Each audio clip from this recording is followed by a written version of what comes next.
Hola, amada familia Corandeo. Este es nuestro primer devocional matutino 2024, Verdad para Vivir. Bienvenidos. Bueno, hermanos, vamos a dar inicio a nuestro tiempo devocional. Vamos a orar a nuestro buen Señor y a presentarnos delante de su presencia. Oremos, mis amados hermanos. Padre bondadoso, buenos días y muchas gracias te damos, Señor, en este momento. Gracias por tu amor, bondad y misericordia, Señor. Damos gracias, Dios mío, por hoy un día más de vida, Señor. Segundo día de la semana ya, después de haber tenido un buen tiempo con nuestros hermanos, Señor, el día de ayer, ese día que te pertenece a ti, después de haber tenido, Señor, un buen tiempo de adoración, de exaltación, Señor, de estar con nuestros hermanos en Cristo, Señor, reunidos con ellos, acercándonos ante tu presencia junto con ellos, adorando, Señor, con ellos, presentando nuestro cuerpo en sacrificio vivo, santo, agradable a ti junto con ellos, Señor.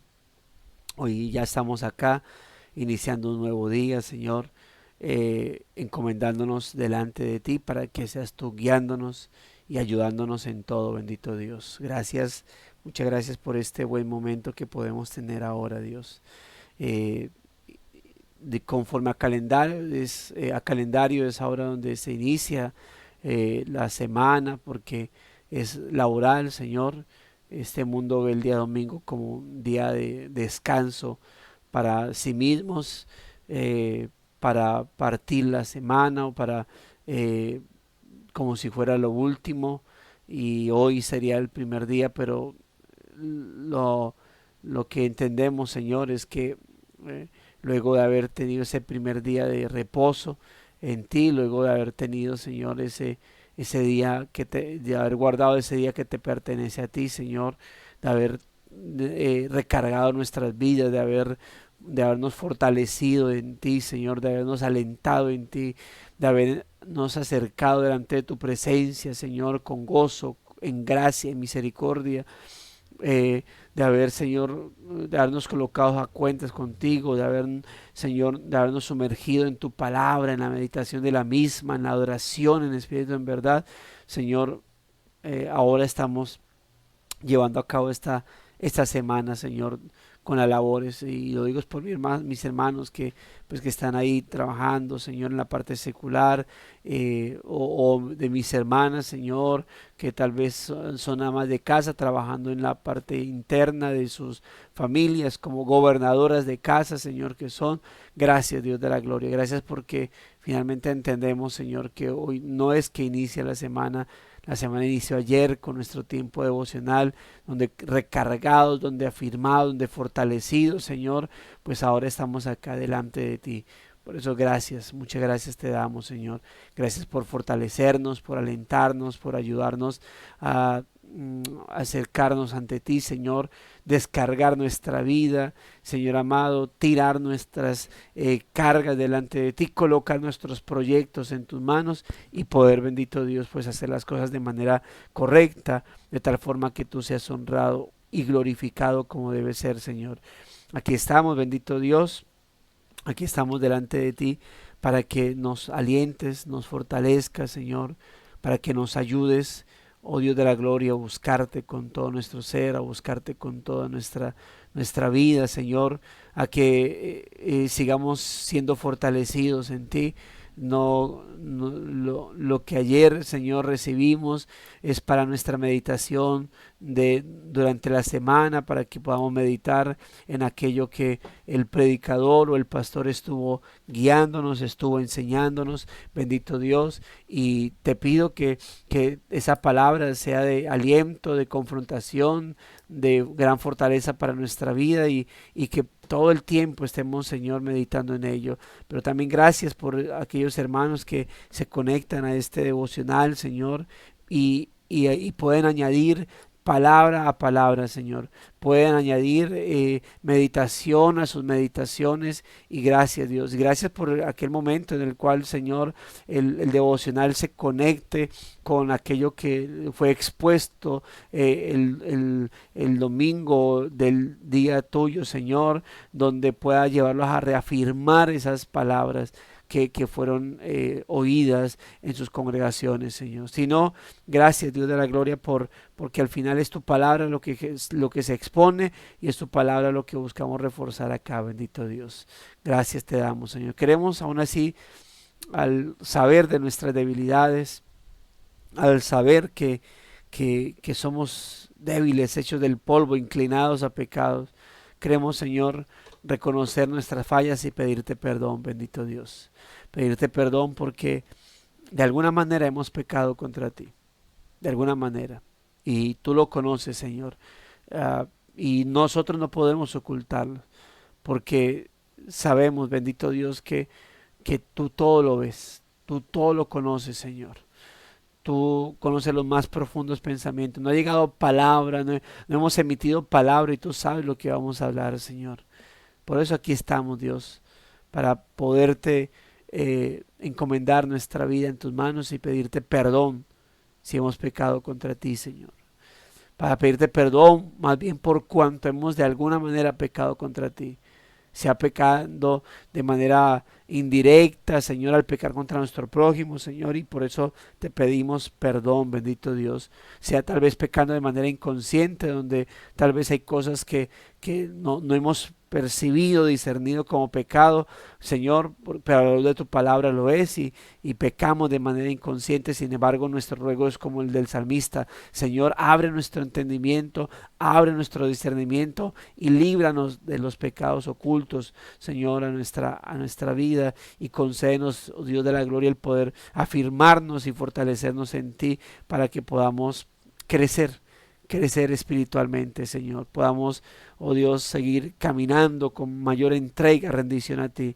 Y ayúdanos a mantener una coinonía, Señor, contigo, Dios, de manera correcta y perseverante, pero también a tener una comunicación con nuestro prójimo, especialmente nuestros hermanos en la fe, de manera veraz, para que podamos siempre estar precavidos de cuáles deben ser nuestros pasos delante de tu presencia, Señor. Te agradecemos el que podamos estar acá, Señor, para darte honra, gloria, alabanza, exaltación, que podamos reconocer tus palabras, recordar tus palabras, Señor, reafirmar tus verdades en nuestro corazón, y de esa manera pues mantenernos siempre avivados y cimentados y arraigados a tu palabra, Señor. Gracias te damos por Cristo nuestro Señor y Salvador. Amén y amén.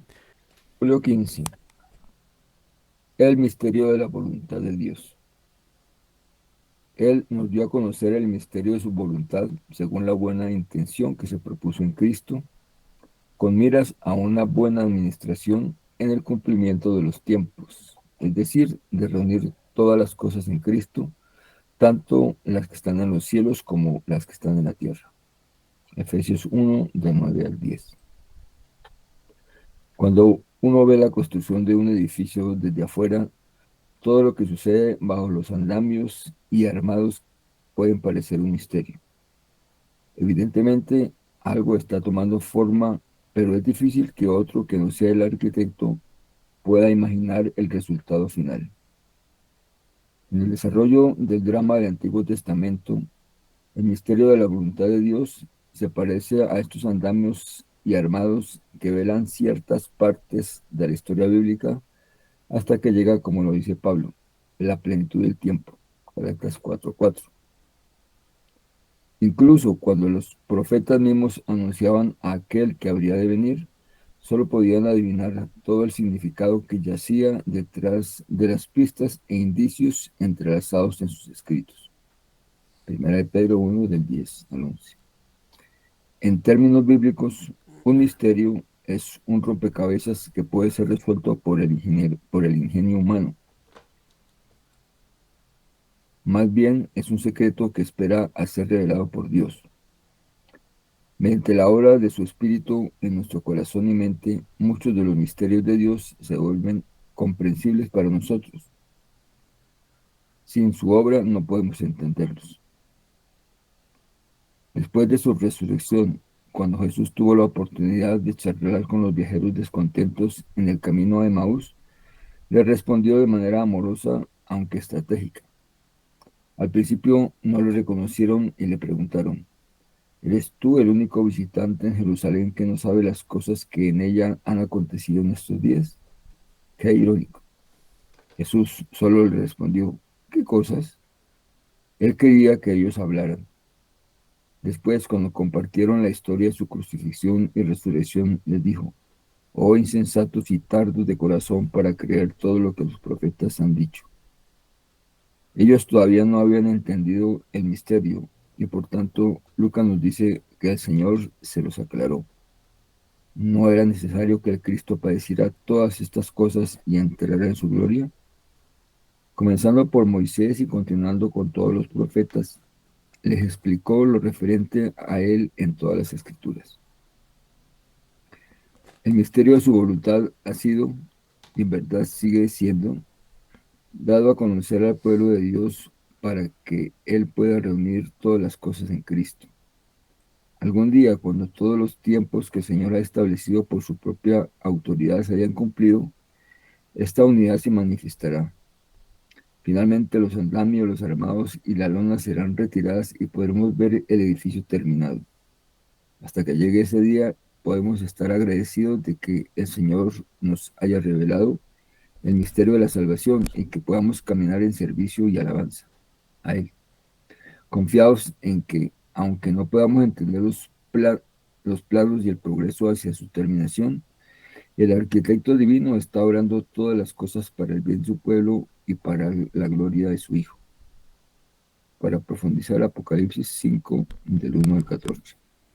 Muchas gracias, mi hermano querido. Bueno, ahí tenemos un devocional para recordar, hermano. Eso creo que es un devocional para agradecer todo lo que el Señor nos ha concedido. En este caso, el poder estar, ¿no?, delante de su presencia, el poder estar delante de Él.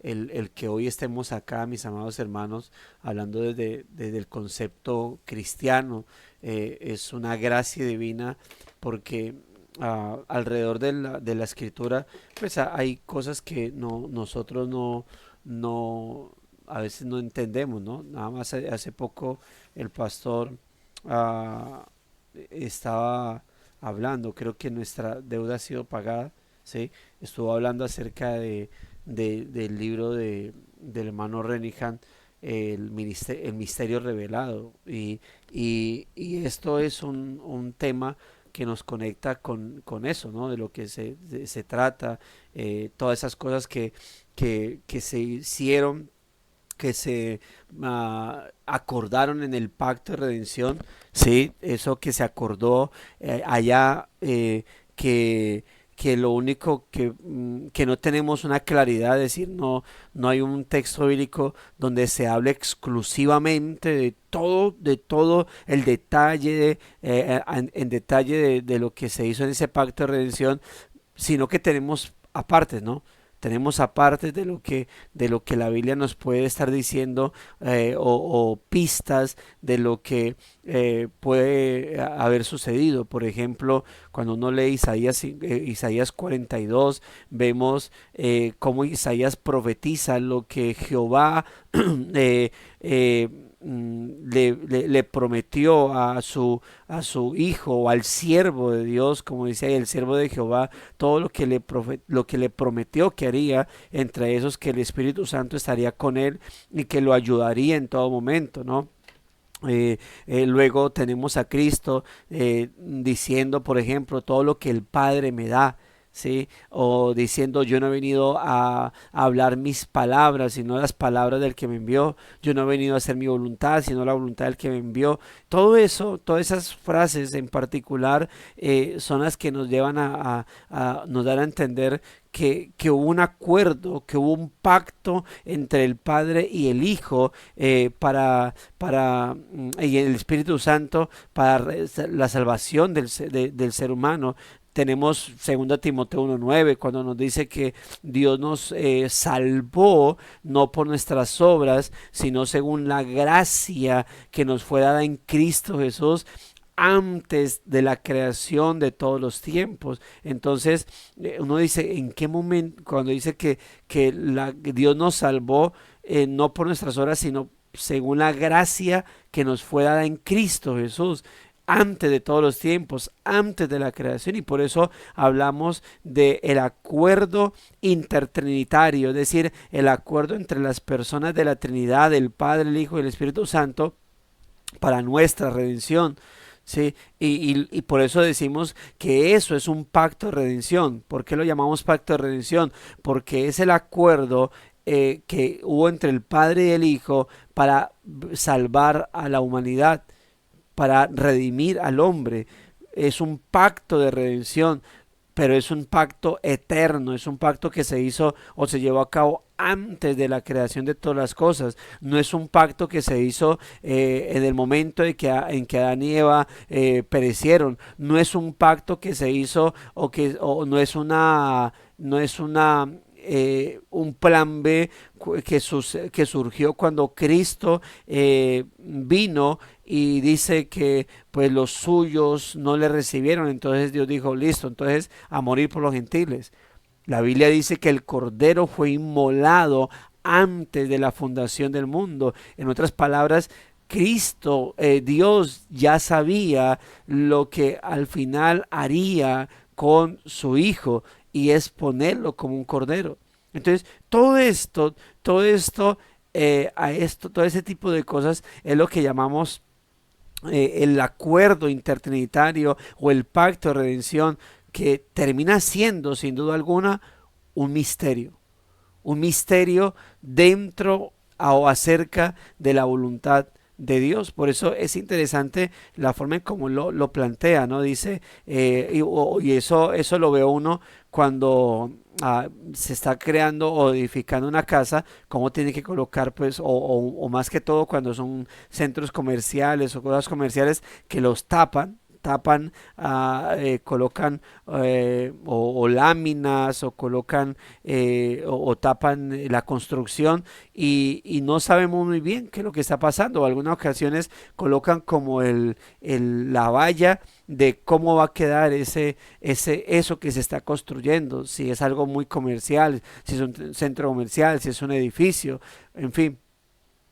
Si es una casa, pues no podemos ver exactamente lo que está ocurriendo, sino que uno va viendo vestigios acerca de eso que se está llevando a cabo, tal como lo presenta. Y dice, en el desarrollo del drama del Antiguo Testamento, el misterio de la voluntad de Dios se parece a esos andamios y armados que velan ciertas partes de la historia bíblica hasta que llega, como dice Pablo, la plenitud del tiempo.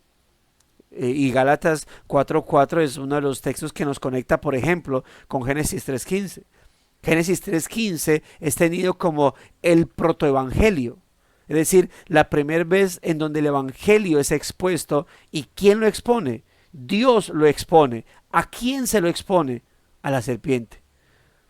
Cuando la mira y en castigo, luego de que le ha dicho de que se va, junto con el castigo de diciéndole que se va a arrastrar, le dice, de la simiente de la mujer saldrá alguien que aplastará tu cabeza. Y ahora, hoy en día decimos el protoevangelio. Dios estaba anunciando el sacrificio del Mesías.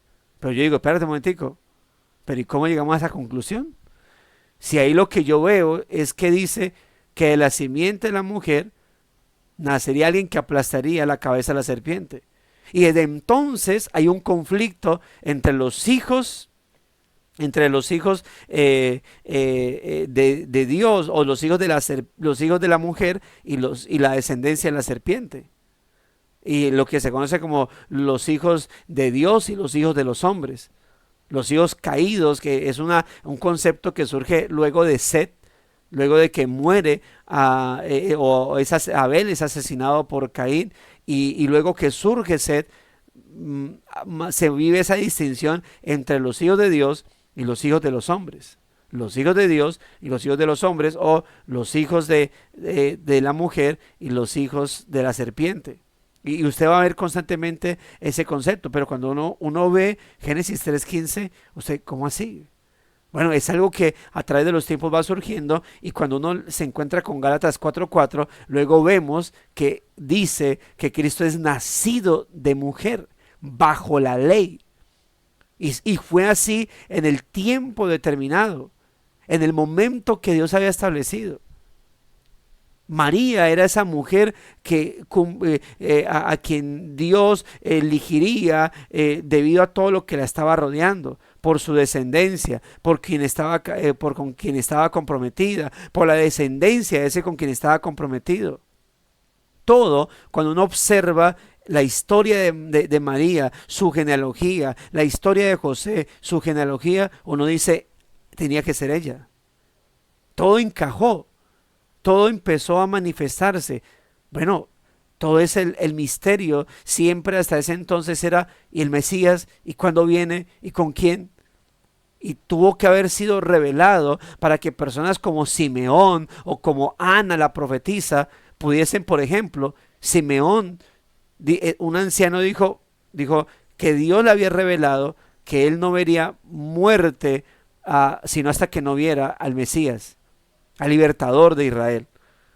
¿Y cómo puede un hombre ver a un niño, un bebé, y decir, ese es, lo cargó, listo, ya lo vi, ahora me muero? pero ¿cómo hace él para percibir eso? Hermano, el Señor abrió su entendimiento. Ana hace lo mismo, la profetiza. Entonces, todo esto que termina siendo un misterio, tal como lo dice, lo cita Alistair Beck, por ejemplo, cuando cita Gálatas 4:4, o por ejemplo, 1 de Pedro 10:11. Perdón, 1 de Pedro 1:10 y 11. Permítame, vamos a leer el texto de 1 de Pedro capítulo 1.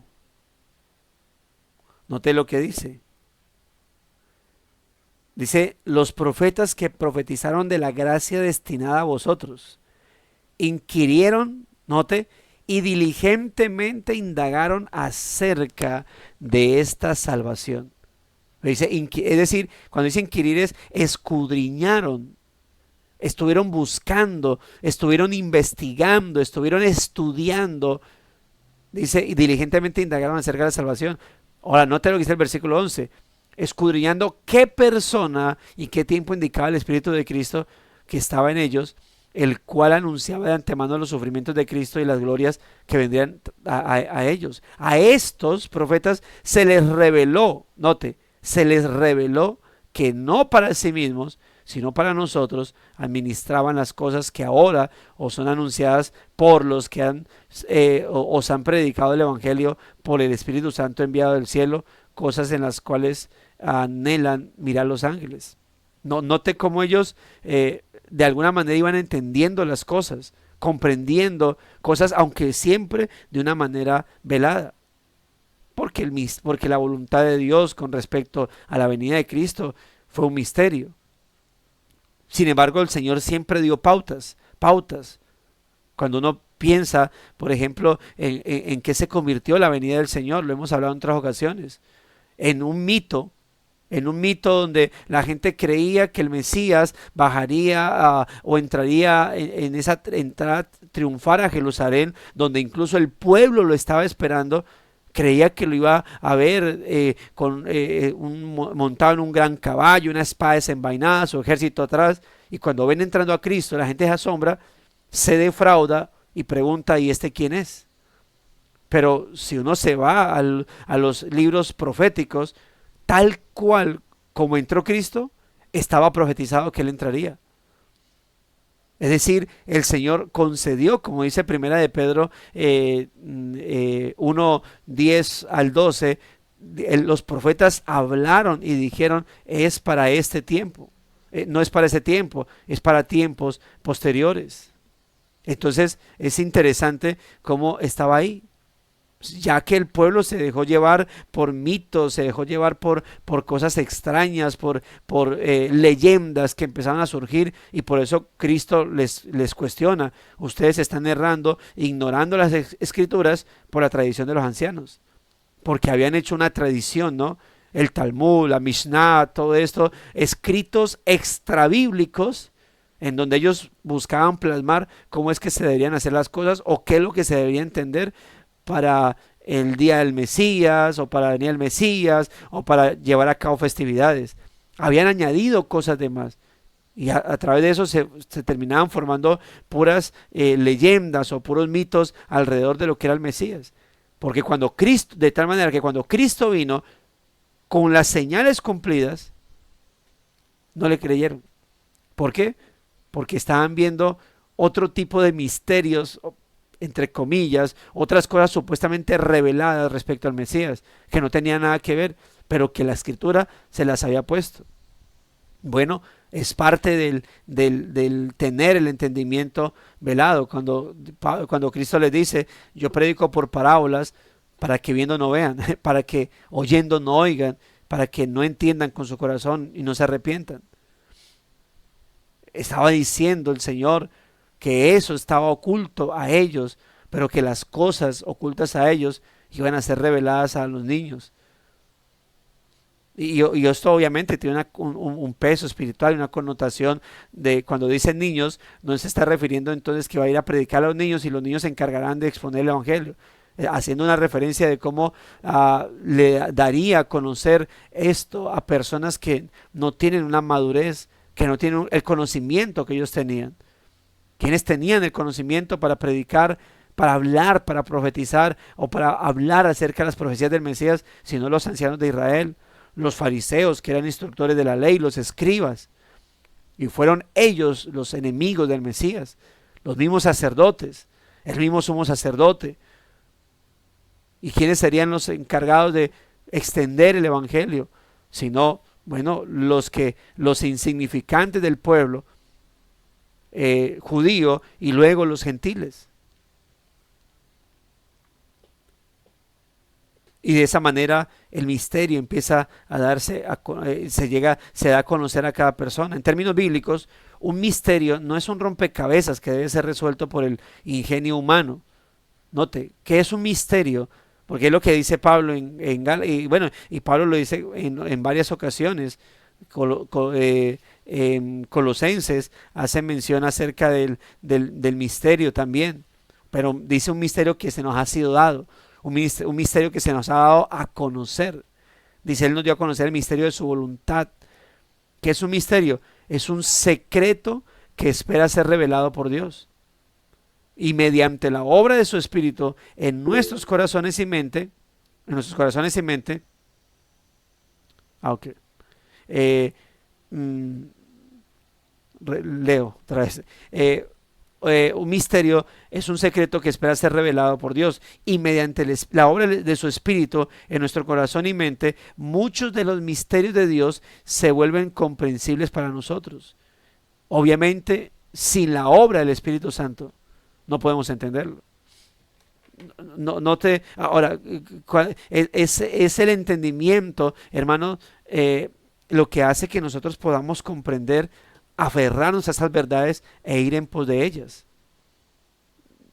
Nosotros podemos predicar el evangelio a las personas, decirle por qué Cristo tenía que ser hombre, por qué tenía que ser perfecto, cómo Cristo es sacerdote, cómo Cristo es cordero, pero la gente aún así no entenderlo.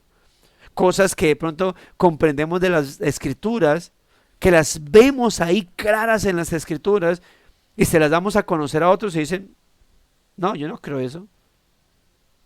Hay gente que usted dice: mira, pero todo estaba planeado de antes de la fundación del mundo. El cordero fue inmolado de antes de la fundación del mundo en la mente del Señor. No, Cristo fue crucificado porque lo rechazaron los judíos, y por eso el plan, caramba. Pero entendemos obviamente que no es dado para todos. No es una comprensión, no es un misterio que se le da a comprender o que se le da a entender a todos. Y esto nos lleva a recordar, o el escritor nos lleva a recordar esa charla con los dos discípulos cuando iban camino de Emaús y se les aparece el Señor y ellos estaban tristes. Pero mire eso, Cristo habló 3 veces de la muerte y resurrección, pero era muy extraño porque usted lo lee y lo entiende. Usted lo lee en los evangelios y usted dice, está hablando de la resurrección. Pero cada vez que él habla de la resurrección, los discípulos decían, ¿de qué está hablando? ¿De qué querrá decir? Había un velo y Cristo mismo le dice, en su momento será revelado, ustedes van a entender todo esto. Y en ese momento, camino a Emaús, ellos están hablando. ¿Qué ha pasado? ¿Qué ha ocurrido? ¿Por qué están tristes? Le pregunta a él. Aquí cita Lucas 24. ¿Y cuál es la respuesta de ellos? La pregunta, ¿eres tú el único visitante en Jerusalén que no sabe las cosas que han acontecido en estos días? Y Jesús con ironía, ¿y qué cosas? ¿Qué pasó? ¿Qué ocurrió? Él los quería hacer hablar. Y después de que ellos hablan todo lo que obviamente ha pasado, todo lo que ha ocurrido, ¿qué dice el Señor? ¿Cómo responde? Insensatos, necios. Pero la palabra insensato es muy diplomática en la traducción. Tontos, faltos de entendimiento es la traducción. Faltos de entendimiento. Acá en el Espinal hay una frase que desde que cuando la escuché yo dije, ¿qué es eso? Y dicen táparo. Y es una frase para entender como que, hey, como que, ¿qué pasa que no entiendes? Insensatos, pero note, tardos de corazón para creer todo lo que los profetas han dicho. Es que lo estaba profetizado. Y luego viene Cristo y les dice, Cristo incluso públicamente dijo, en 3 días derribaré este templo y lo levantaré. En 3 días voy a derribarlo y lo levanto. ¿Y qué decía la gente? Pss, qué rico, pues eso duró meses para levantarse. ¿Cómo es que lo vas a levantar en 3 días? ¿Cómo lo vas a derribar y cómo lo vas a levantar? Y esto es muy especial porque él dice, derribaré este templo en 3 días y lo levantaré. Así como cuando le dice a Pedro, Pedro, tú eres Pedro y sobre esta roca edificaré mi iglesia. Él no dijo, y sobre esta roca edificaré mi iglesia. Él dijo, y sobre esta roca. Así mismo hace con el templo. Derribaré este templo y lo levantaré. Como cuando hace con el pan. Yo soy el pan. Así que no dice, tardos de corazón para creer todo lo que los profetas han dicho. Ellos no habían entendido todavía el misterio y por tanto Lucas nos dice que el Señor se los aclaró. No era necesario que el Cristo padeciera todas esas cosas y entrar en su gloria, comenzando por Moisés y continuando con todos los profetas les explicó lo referente en todas las escrituras y luego dice que Él les abrió el entendimiento para que comprendieran. Tal cual estaba ahí. Tal vez ellos estaban permeados por qué cosa. Posiblemente estaban permeados por todos esos inventos del pueblo judío. Y a veces, hermanos, debemos tener cuidado al momento de estudiar las escrituras, porque es lo mismo que puede pasarnos al respecto y lo que le pasa a mucha gente. ¿Qué cosa? Que termina permeado por los conceptos y explicaciones de los demás, por las cosas extrañas que otros han dicho y no lo que dice la palabra. Y pudiese mencionarles algunas doctrinas, no lo hago para no formar conflictos, de pronto si no tienen esa percepción, pero hay doctrinas evangélicas que han surgido de sueños y que hoy en día las seguimos o que hoy en día las siguen enseñando y que por ejemplo hacia atrás del siglo XIX no se creían, pero alguien las creó, alguien las puso y la gente dijo, sí, me parece, me suena. Y uno dice, pero ¿y la escritura? Pero eso no lo dice la escritura, pero es lo que han dicho siempre, pero eso es lo que yo he oído, Pero eso es lo que yo he hablado, lo que yo he escuchado, eso es lo que me han predicado. Pero ¿qué dice la Escritura? ¿Qué dice la palabra? ¿Qué dice el contexto? Eso le pasaba a muchos de ellos. Pero ¿qué hizo el Señor? En ese camino les explica toda la Escritura y les abre el entendimiento para que comprendan. El misterio de su voluntad ha sido y en verdad sigue siendo dado a conocer al pueblo de Dios para que Él pueda reunir todas las cosas en Cristo. Es lo que dice la Escritura, ¿no? Dice, Él, hablando de Dios, nos dio a conocer el misterio de su voluntad según la buena intención que se propuso en Cristo, con miras a una buena administración en el cumplimiento de los tiempos, es decir, de reunir todas las cosas en Cristo, tanto las que están en los cielos como las que están en la tierra. Pero es algo que el Señor está haciendo poco a poco y que obviamente va a tener su plenitud cuando Él regrese. Es ahí, en su regreso, donde todo se va a culminar. Es en su regreso donde muchas de las cosas que dice la palabra van a tener ya su cumplimiento, su plenitud. Pero mientras tanto, debemos abrazarnos y orar al Señor por su Espíritu para que cada día, a medida que nos sumerjamos en la palabra, podamos entenderla. Siempre que vayas a la Escritura, Espíritu de Dios, abre mi entendimiento. Señor, que tu Espíritu me ilumine esta palabra revelada y escrita acá y podamos depender y cada vez abrazar más y más estas verdades que el Señor nos ha entregado. ¿Tú crees en Cristo?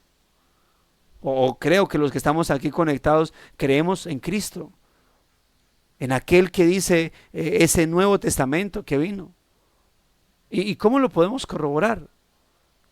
¿Yo cómo puedo demostrar que eso que me dice el Nuevo Testamento es cierto? ¿Quién puede demostrar que realmente Cristo tomó sus pecados en la cruz del Calvario? Prueba científica. No hay forma de demostrarlo. Es un asunto de ¿qué? De creer lo que dice el Antiguo Testamento, que haría el Mesías, y creer lo que dice el Nuevo Testamento, que hizo el Mesías. Lo que haría y lo que hizo. Y tener la plena seguridad, mis amados hermanos, que eso realmente es una revelación, eso es el misterio revelado. Si nosotros antes de Cristo leyéramos o nos hablaban del Nuevo Testamento, si llegara solamente un Antiguo Testamento a nosotros y nos dijera, mire lo que va a ser un Mesías, ¿eso qué es? Y nos empezaron a explicar todo el concepto, ¿no? Judío acerca del Mesías, profecías, tipologías, y luego nos ponen el Nuevo Testamento para poder comprender, hermano, poder entender lo que el Señor quería darnos a conocer a nuestra vida y poder mirar hacia Cristo y decir, ciertamente es el Mesías.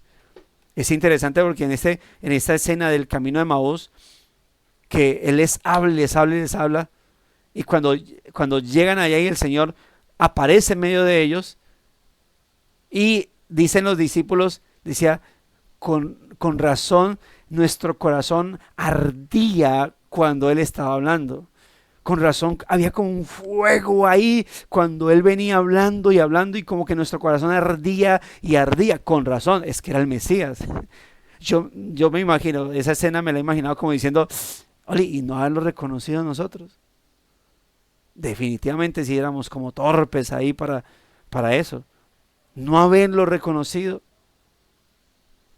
no haber entendido, hermanos, demos gloria al Señor, porque si esta gente que tenía el Antiguo Testamento, si esta gente que tenía, amado hermano, el judaísmo, tenía los escritos proféticos, no entendían cuando estuvo a Cristo ahí, si los discípulos estando con el Señor no entendían cosas de Él, y que solamente fue hasta cuando la resurrección que comprendieron muchas cosas y luego fueron comprendiendo otras verdades, no entendían ¿Qué podíamos esperar de nosotros, hermano? Pero mírenos acá, abrazando su palabra. Mírenos acá, comprendiendo verdades a la medida que podemos hacerlo.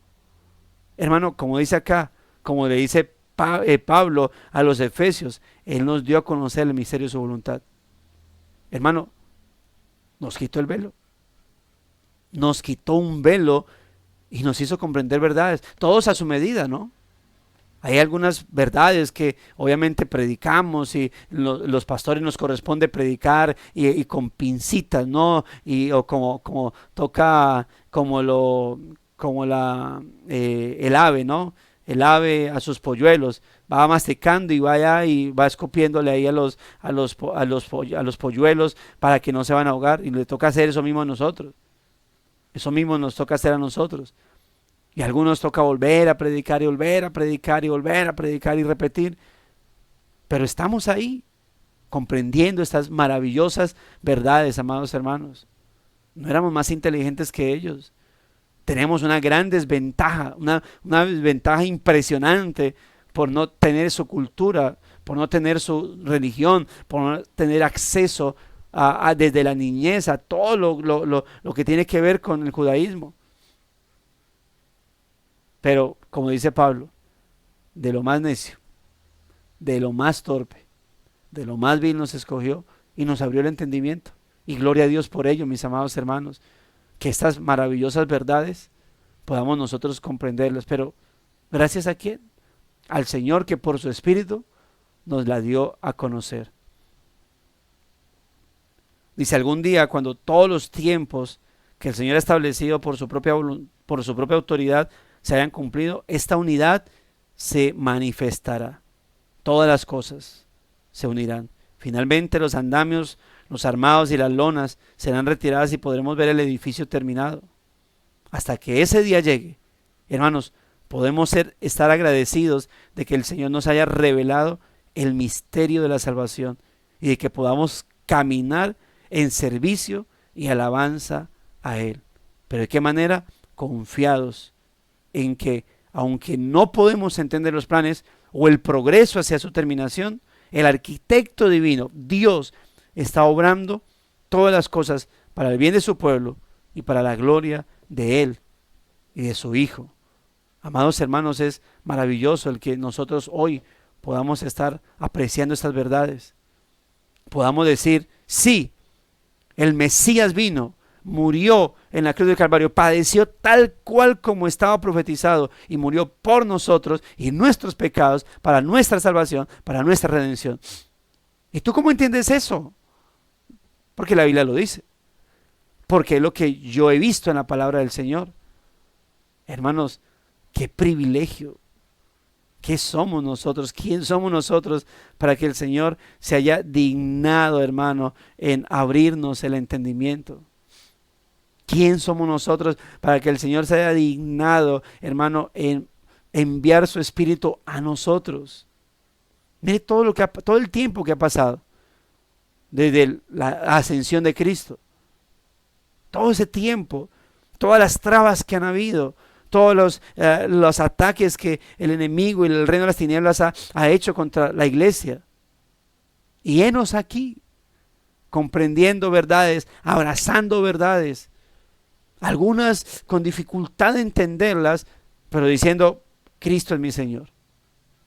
Uy, no entiendo esto, con aquello, pero Cristo es mi Salvador, Cristo es mi Redentor, porque es lo que comprendo la palabra del Señor. Hermanos, es especial esto.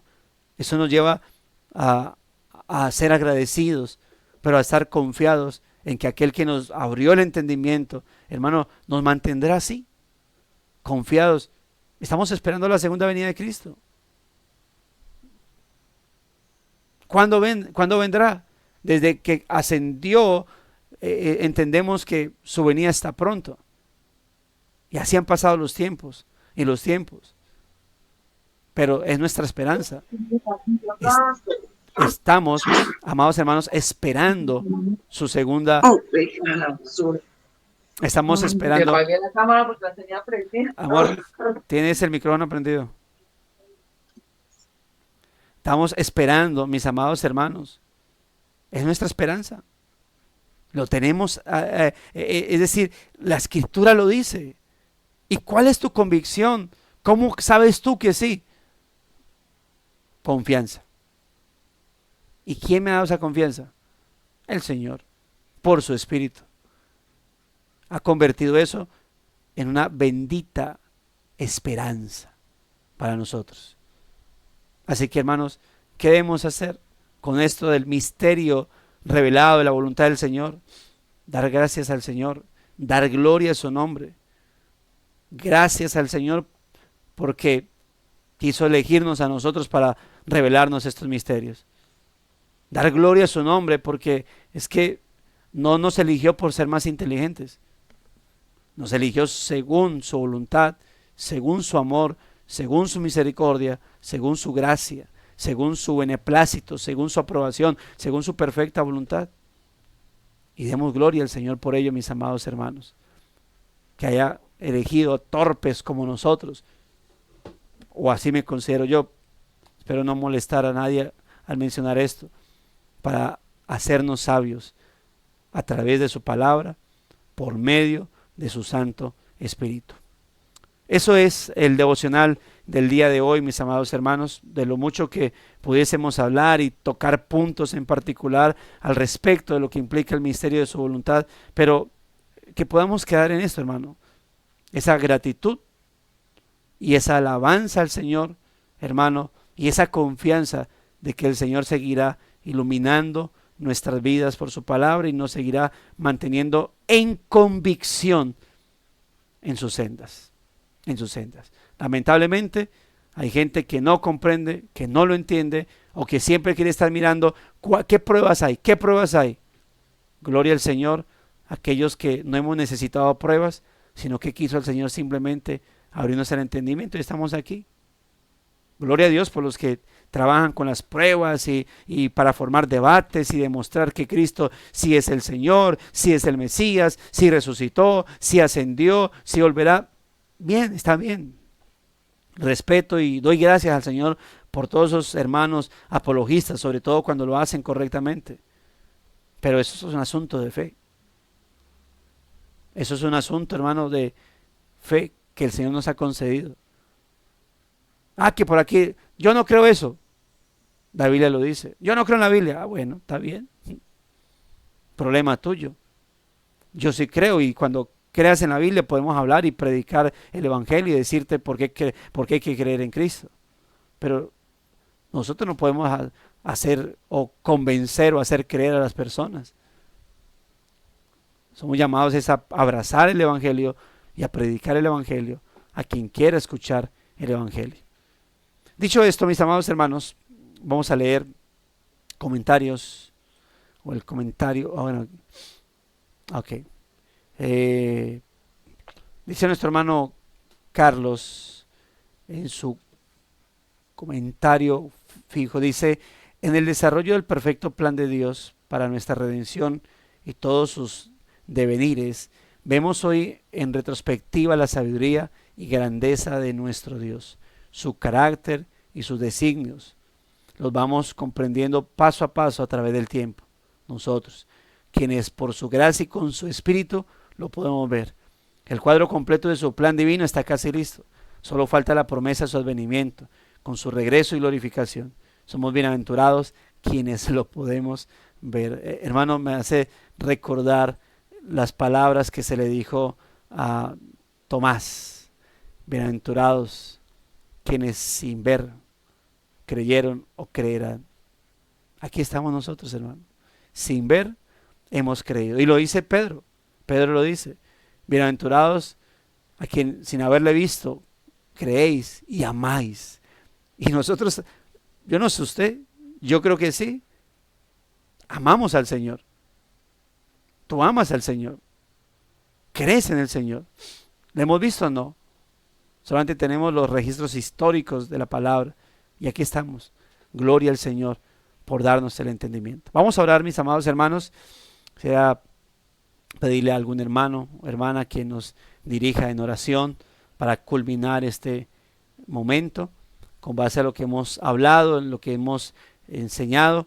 Hermano, quien quiera dirigir la oración puede hacerlo entre los hermanos que están aquí, antes que lo elijamos de manera dedocrática. Ok. Padre amado, nos presentamos delante de ti para darte muchísimas gracias, Señor. Gracias por este tiempo, gracias por hablar a nuestros corazones. Amén. Gracias, Señor, por tu misericordia, por haber entregado a tu Hijo amado en voluntad para morir en la cruz por nosotros, por nuestros pecados, Así es. por regalarnos la salvación.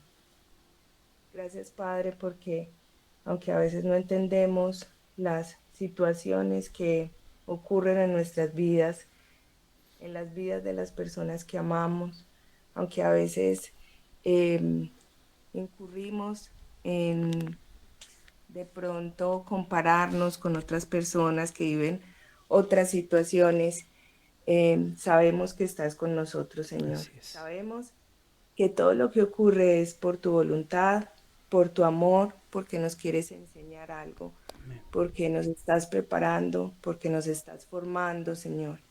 Gracias por ello.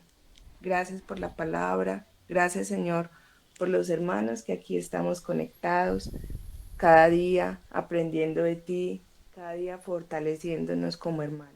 Así es. Te pedimos, Señor, que nos ayudes a seguir firmes en la fe, entendiendo que todo obra para bien, Así es. entendiendo tu santa y perfecta voluntad, entendiendo que cada día, si estamos de tu lado, podemos caminar en tu compañía, en tus brazos, Señor, y aunque a veces es difícil y no entendamos, por tu misericordia y por tu voluntad, vamos a seguir y vamos a salir adelante. Así es. Gracias, Señor, por darnos esa fortaleza, por permitirnos cada día contar con tus maravillas, con tus misericordias, Señor. Te pedimos, Padre Celestial, que nos acompañes en este día, que nos guardes, que nos bendigas y que nos sigas enseñando cada día de tu palabra. En tu Así nombre es. oro, Señor. Amén. Amén, amén. Muchas gracias, hermana, por dirigirnos en oración. Bueno, mis amados hermanos, gracias por haber compartido este tiempo con nosotros. Tengan un excelente día y ya saben, mis hermanos, firmes y adelante, huestes de la fe. Nos veremos. Feliz día, pastor. Feliz día, hermanos. Feliz Dios les día, mi bendiga. hermano.